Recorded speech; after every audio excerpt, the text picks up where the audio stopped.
Hello and welcome to the Fintelligent Investor channel. I am CA Pratiksha Pai.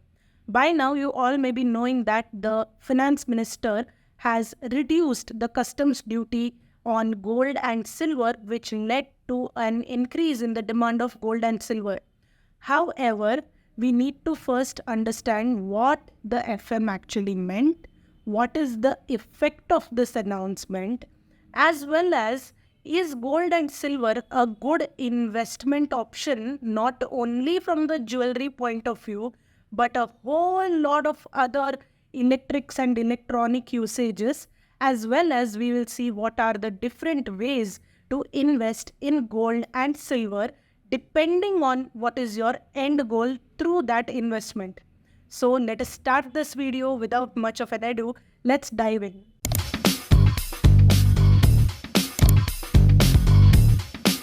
The gold rates were touching almost 75,000, but the finance minister made an announcement and the prices of gold started to plunge. And now gold is at almost 70,000.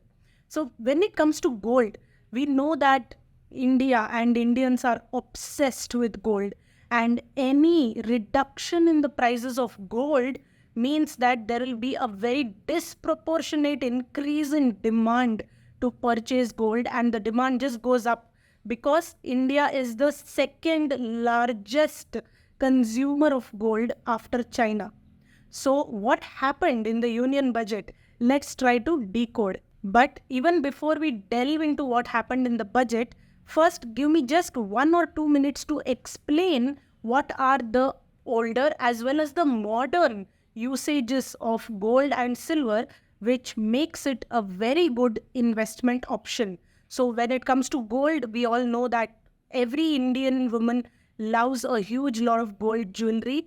So, but apart from jewelry, gold is a good hedge as well when there is when there is any uncertainty even in the global markets, because when there is war or something, we see that the value of gold goes up because it's a very good hedge.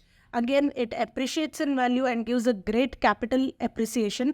Not only that, but if you did not know, gold is also used in satellites, like for gold foil, gold plating, as well as gold connectors. Okay, so these are certain modern usages of gold as well. And given the way the government is also, giving a push to the space sector, even in that sector, there will be quite a good demand for gold. Similarly, coming to silver, silver is also a very great investment, avenue. However, it is a bit more volatile than gold, which is why a lot of investors kind of stay safe from it because it is hugely volatile. But it also has a huge lot of demand in sectors other than just the jewelry sector, because silver has more of an industrial usage. It is used in a whole lot of specialized electronics. It's used in the electricals and electronics sector, and in the green energy sector also. Silver is used in solar panels as well, and it has good antibacterial properties, which is why it has a good demand in the medical sector as well.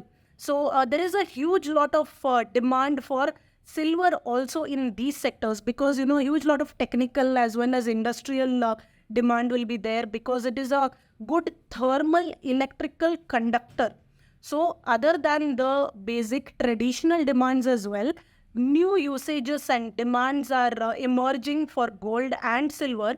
So the baseline, what I'm trying to convey is that both gold and silver are a great investment for the future. Gold can take up to 8% of your entire portfolio. Why? Not because of anything else, but because there are so many other avenues of investment. So gold can take up to 6 to 8% of your portfolio, whereas silver can take a bit lesser percentage of the portfolio, maybe somewhere around 5 to 7% or 4 to 6% of your entire portfolio, because silver is more volatile in nature. However, as I said, the usage of silver in green energy sector, electricals, electronicals, and in medical sector, all these are again sectors which are pet sectors of our government. So definitely the demand from these sectors and the pull from these sectors will be more for a silver as well, and that makes it a good investment option. Having told this, let us come to see what happened in the budget. So basically, the finance minister reduced the customs duty on precious metals like gold, silver, and platinum.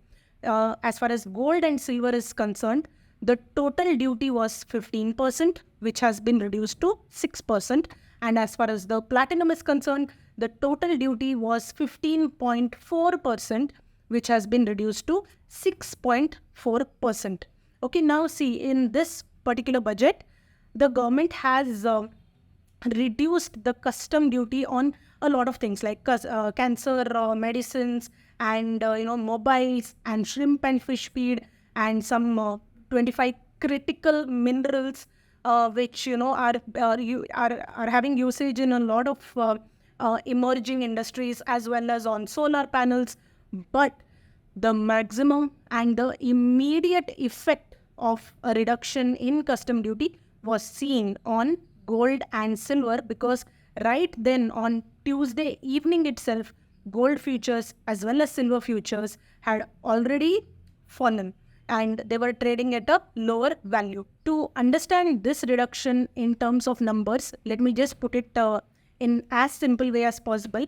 Earlier, if you are purchasing 1 lakh worth of gold, you had to pay around 15% of total import duty, plus with the GST of 3%, the total taxes was around 18%.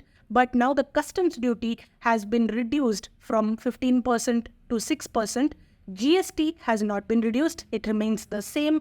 So now the total duty on gold and silver is 6% plus 3% of GST, which is 9%. So say you were earlier on a 1 lakh worth of gold, you had to pay around 18,000 worth of taxes, whereas now on 1 lakh worth of gold, you have to pay just 9,000 worth of taxes. So if you see a holistic picture, the amount of tax portion has become half, okay, totally, when we include all the import duties plus the GST, which is totally put on the customer. So instead of an 18%, which was 15% plus 3% of GST, now we have to pay 6% plus 3% of GST.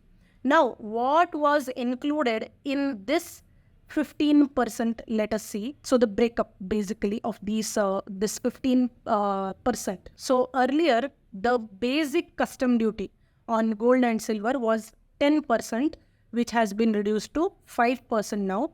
And the Agriculture, Infrastructure and Development cess, which is AIDC, was 5%, which has been reduced to 1%.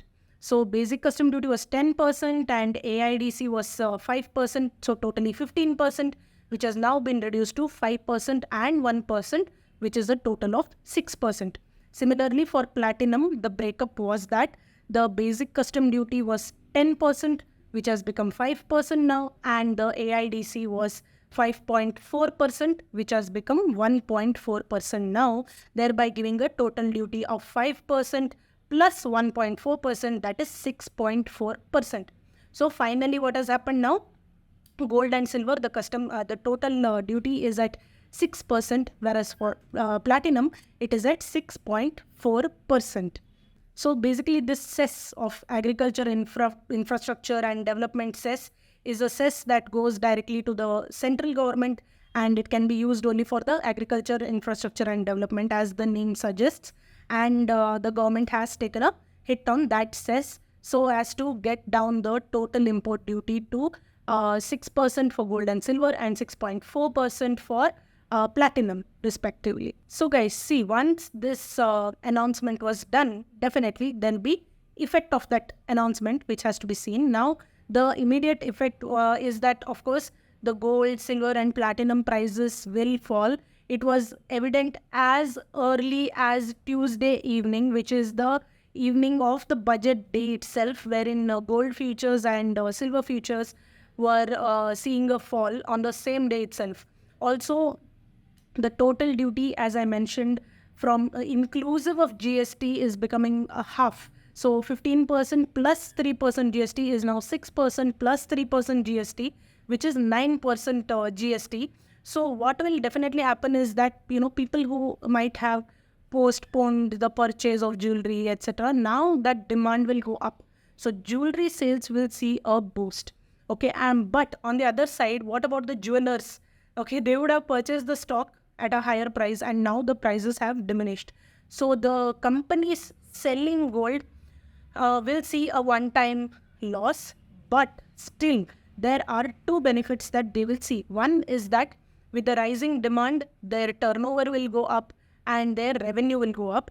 And this can also be a good time for these companies to pile up more stock of gold if they have so much cash in hand, because now the prices have gone low.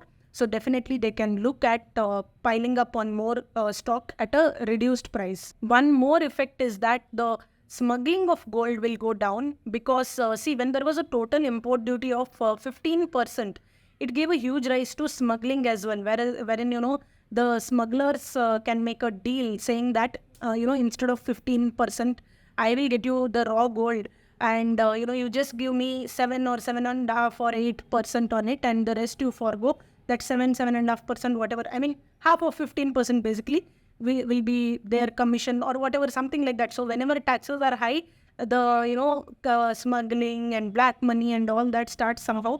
So but now when it is just 6%, what will the jewelers say? That I would rather purchase it from the mainstream, from the proper route, by paying 6%, rather than going through some different route and having a fear of being caught and all that. So definitely the smuggling cases will now go down. So now we have discussed what happened in the budget in respect of the reduction of custom duty on gold and silver, as well as what was the effect of the same when such an announcement was made. And we also discussed about the various modern usages of these precious metals.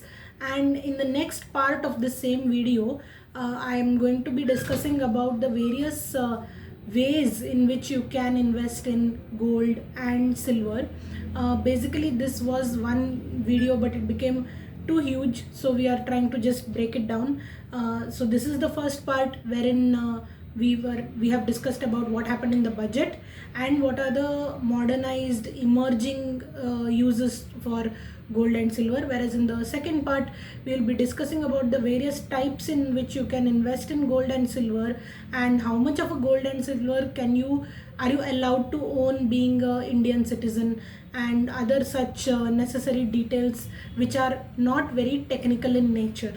So thank you if you watched till here. Thank you. Please like the video, share this channel with your friends and family. We will be coming with many more such interesting videos. Till then, take care and goodbye.